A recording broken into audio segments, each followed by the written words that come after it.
अफगानिस्तान को भारत का समर्थन, यूएन में गरजा भारत, पाकिस्तान को फिर लगाई लताड़।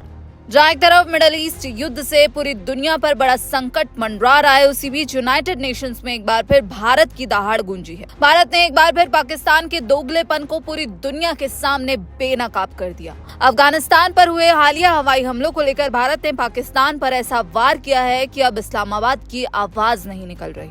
यूएन में भारत के प्रतिनिधि हरीश पर्वतनेनी ने पाकिस्तान के पाखंड की धज्जियां उड़ा दी।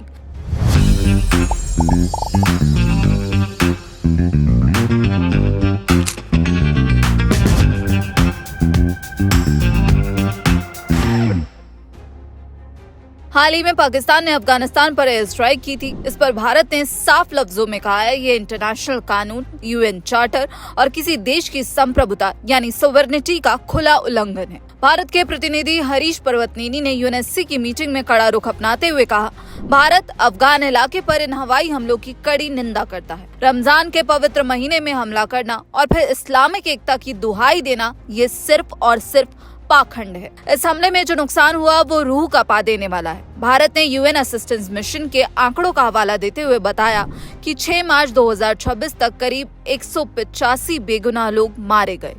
मरने वालों में 55% महिलाएं और बच्चे थे। यही नहीं, 1 लाख से ज्यादा लोग बेघर हो गए हैं। भारत ने अफगानिस्तान के ट्रेड और ट्रांजिट रूट पर असर डालने वाली पाबंदियों पर भी चिंता जताई और चेतावनी दी कि ऐसी कार्रवाइयों से जमीन से घिरे विकासशील देशों की कमजोरियां और बढ़ जाती हैं। पर्वतनेनी की तरफ से कहा गया, हम ट्रेड और ट्रांजिट टेररिज्म के तरीकों पर अपनी गहरी चिंता दोहराते हैं, जिसमें ट्रेड के लिए रास्ता न देकर और चारों तरफ से जमीन से घिरे देश के लिए पहुंच को मनमाने ढंग से बंद किया जाता है। उन्होंने कहा कि ये हरकतें विश्व व्यापार संगठन यानी WTO के नियमों के साथ साथ यूएन चार्टर और इंटरनेशनल कानून के नियमों का भी उल्लंघन करती हैं। आपको बता दें कि इस मीटिंग में अमेरिका ने तालिबान पर सवाल उठाए। अमेरिकी एम्बेसडर माइक वॉल्ट्ज ने तालिबान पर हॉस्टेज डिप्लोमेसी यानी कि बंधक बनाकर राजनीति करने का आरोप लगाया। और भारत की तरफ से ये बयान ऐसे समय में आया है जब अमेरिका के विदेश मंत्री मार्को रूबियो ने एक बयान में कहा, तालिबान आतंकवादी तरीकों का इस्तेमाल करना जारी रखे हुए है,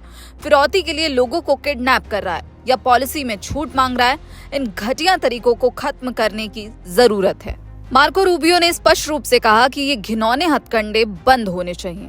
लेकिन इसी बीच यहाँ पर अफगानिस्तान के समर्थन में अब भारत ने ये बड़ा बयान दिया है। भारत ने साफ कर दिया है कि वो अफगानिस्तान के लोगों के साथ खड़ा है। आतंकवाद और संप्रभुता के उल्लंघन पर भारत की जीरो टॉलरेंस पॉलिसी अब ग्लोबल मंचों पर पाकिस्तान की नींद उड़ा रही है।